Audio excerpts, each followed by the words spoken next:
Look, I made over 1 million in revenue in my business in 2024. And I'm going to show you today the 4 skills that I utilized every single day to make sure that I could progress and achieve these goals by the end of the year. It's currently December 28th, and I'm starting a YouTube channel to show you guys the day in the life of a small business, small service-based business, and how I utilize not only these 4 skills, but also my time, other people's time, and the things that I'm learning to be able to generate revenue for me and my family. So just a little background story. I'm from Pennsylvania. My name is Emmanuel Little, and I moved out to Florida in 2018. And at the time, I actually had moved out here to focus more on music and be with my girlfriend at the time. And after I was out here for a little bit, I realized music wasn't really paying my bills. So I had to get into something else, something that was going to generate me money every single week. And, my first job, I was weed whacking golf courses. I literally was longboarding to work 3 miles every single morning at like 5 a.m. And I would get to work, weed whack for 5, 6, 7, 8 hours until 1 o'clock. And then I would longboard 3 miles home. And at that time, I really just learned that, all right, well, if you want to move to a new place, you got to start from somewhere. So I really just needed to make money. And, honestly, after like maybe 2-3 weeks, my back started to hurt. And I was like, nah, I can't do this. I was also making like minimum wage, so it wasn't really worth it in the first place. But, then I started selling timeshare vacation packages over the phone, which if you live in Florida, you've definitely applied to one of those jobs before, especially if you're in sales, because, dude, those jobs are everywhere down here. And in Pennsylvania, I never heard of this. So I was like, all right, cool. I'm selling vacation packages, whatever. Like, I'll do it, right? So yeah, anyway, that was like my first sales job where I started, where I was actually like reading off of a script and doing a sale from somebody who had never, ever, even heard of this product before or whatever. And like the only sales that I did before that, I was working at T-Mobile for like a year. But yeah, so after I was selling those vacation packages, I actually ended up, finding a job at a marketing company, and we were doing face-to-face marketing, like events-based marketing for nonprofits. So yeah, we were doing face-to-face marketing for nonprofits, and I was able to really kind of get good at that because I was always good at talking to people. I've always been a social person. But doing that really gave me a way to be able to monetize a skill that I already had, which was connecting with random people for absolutely no reason. I mean, even now, if you like me and my girlfriend, we're kind of like yin and yang. I will just, if we're in a grocery store, I'll talk to people, I'll give them compliments. You know what I mean? I'm just like a social person. And my girlfriend, she can be extremely social, but that's not like her default setting, right? So anyway, I was able to really monetize and create income from something that I was already good at. And after a while, I started getting better and better. I really wanted to learn how to run a business from someone doing it. When I was doing the vacation packages, I would work from 4 p.m. to 10 p.m. And from 8 a.m. to like 3, I was working on a digital marketing company with my friend at the time. So I knew I wanted to run a business, but I honestly didn't know what type of business I wanted to run. And so that's actually when I found the marketing company that I started working with in Tampa. And, when I started in that position, I did an interview with the person that was interviewing me, and they said that they just opened their company. They did $9,000 in revenue the first week. And I was like, dude, like this is actually wild. I'm literally sitting in front of somebody that like just started a company. He just did 9,000 in revenue in a week, which for me, I didn't know the difference between revenue and profit. I thought he made 9,000 in that week.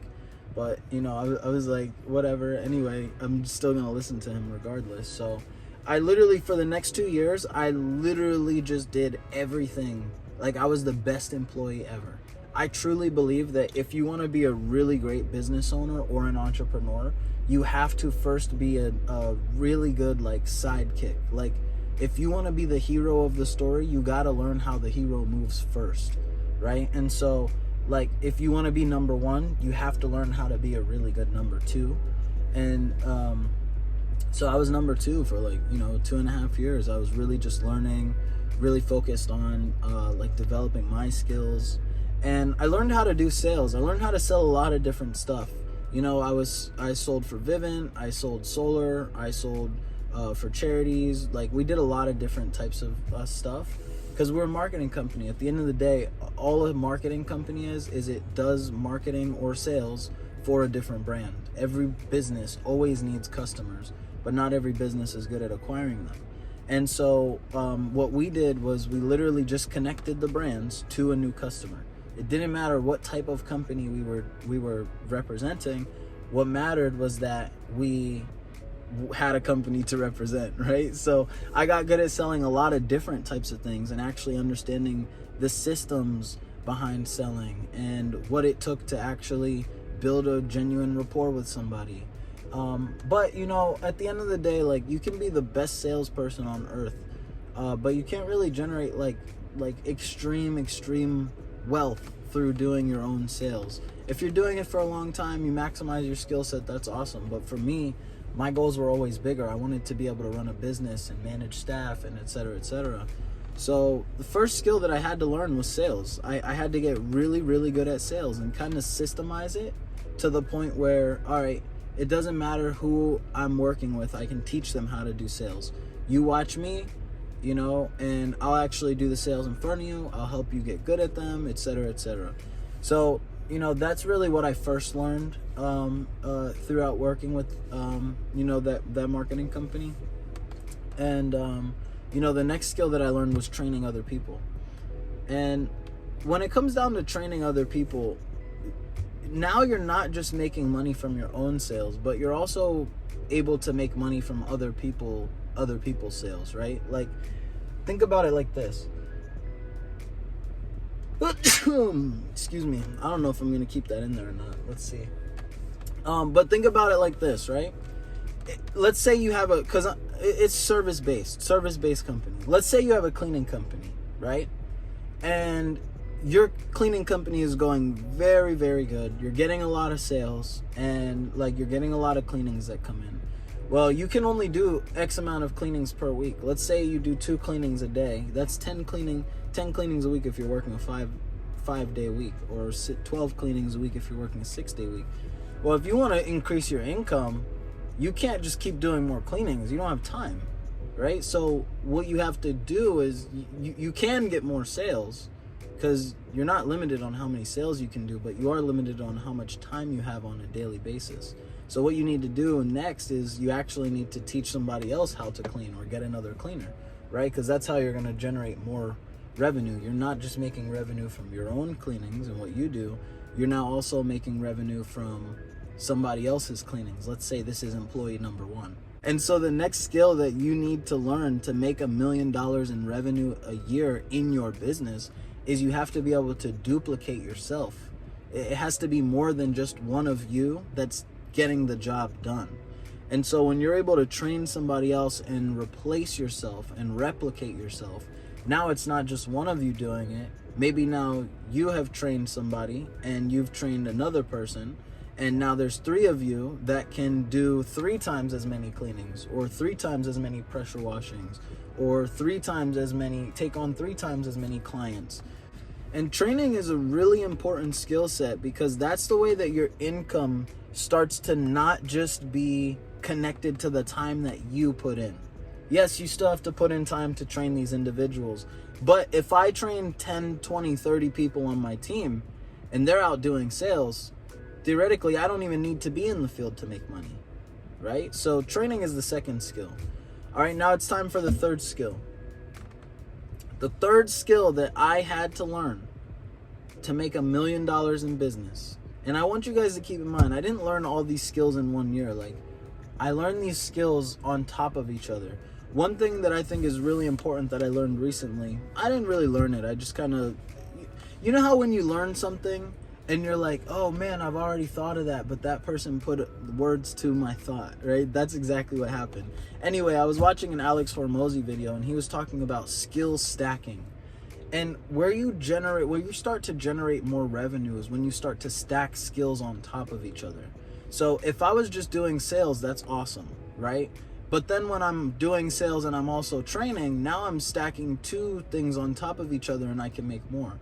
The third thing that I stacked on top of that group of skills was to be able to manage other people and coach them. So essentially now, rather than me just training people, I'm actually coaching other people how to train people, and that gives my team depth. So let's take that cleaning example again, right? I have so many cleanings now, they're coming left and right, we're getting references, I can only do so many cleanings in a week. So I train 2 more people to be able to do cleanings. And they're doing really, really good. They're getting really great reviews. The cleanings are growing. Because we're doing such great cleanings, we're getting more and more and more customers that are coming in. But now maybe I have to focus on the marketing side of the business, or, customer service, or, making sure the back end of the business is good. And maybe now I have less time because I have more things that I have to manage, right? And so, now I give, one of my employees the opportunity to train somebody else. And I have to teach them how to train that person, right? And so this is what we call coaching others to train, right? And by coaching other people to train, now you're kind of letting your business grow self-sufficiently. Rather than you always having to have a hand in everything that's going on, you trust that responsibility to somebody else.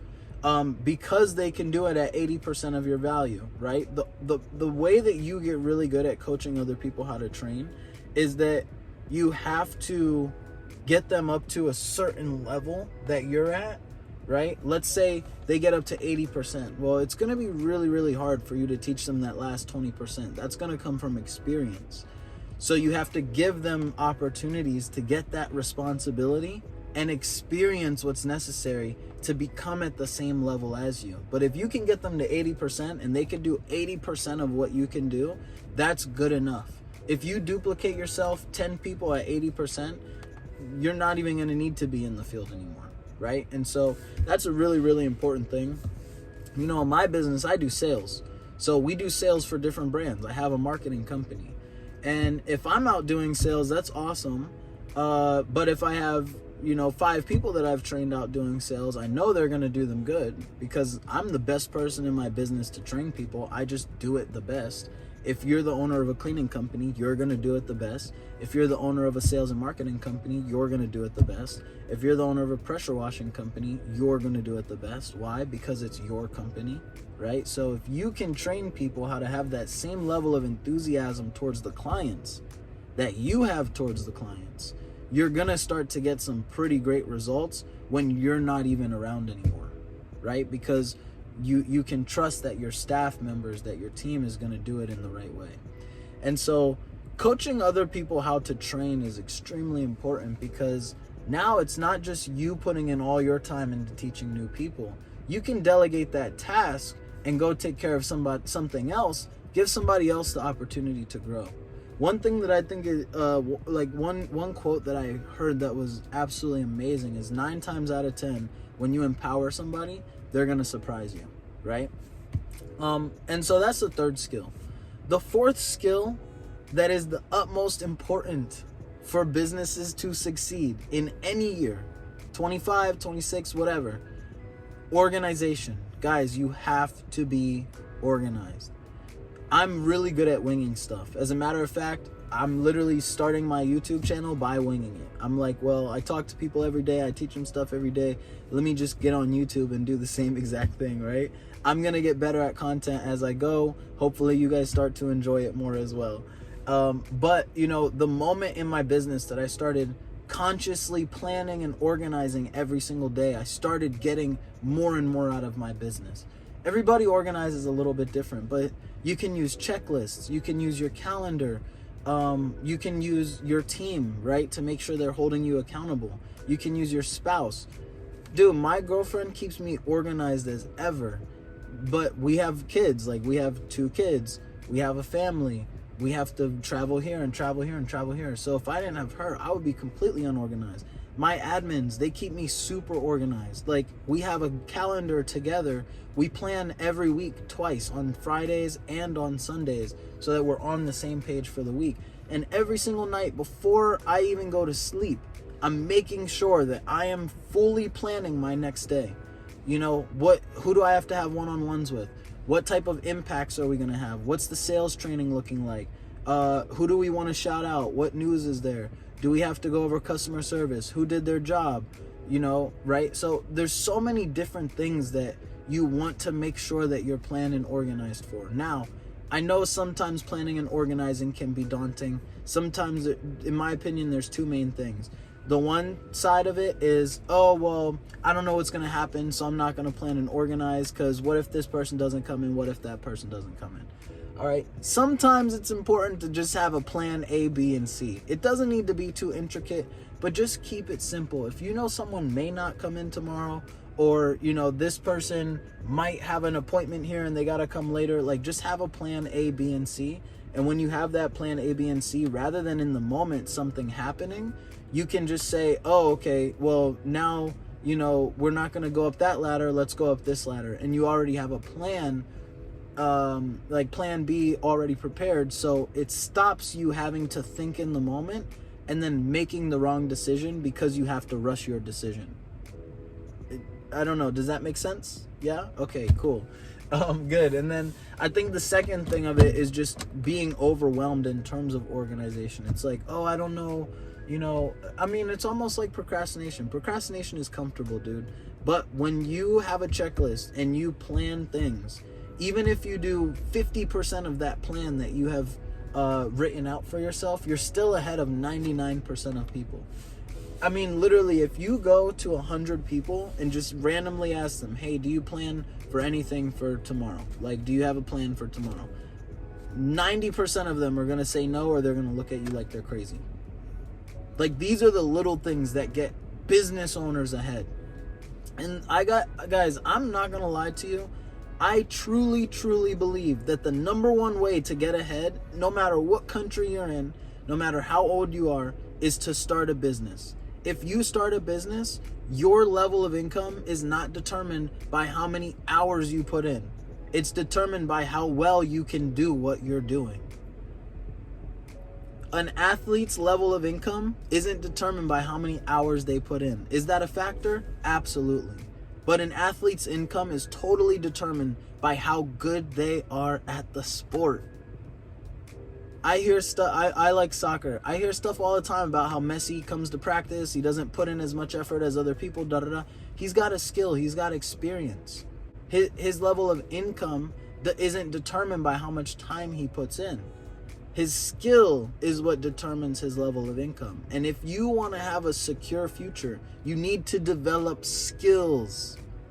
So the 4 skills that helped me generate 1 million in revenue in 2024 is sales, training, coaching others to train, and organization. If you guys like this type of content, please let me know. I'm definitely looking forward to continuing to growing my YouTube channel and meeting other individuals, possibly even helping you guys develop those 4 skills as well.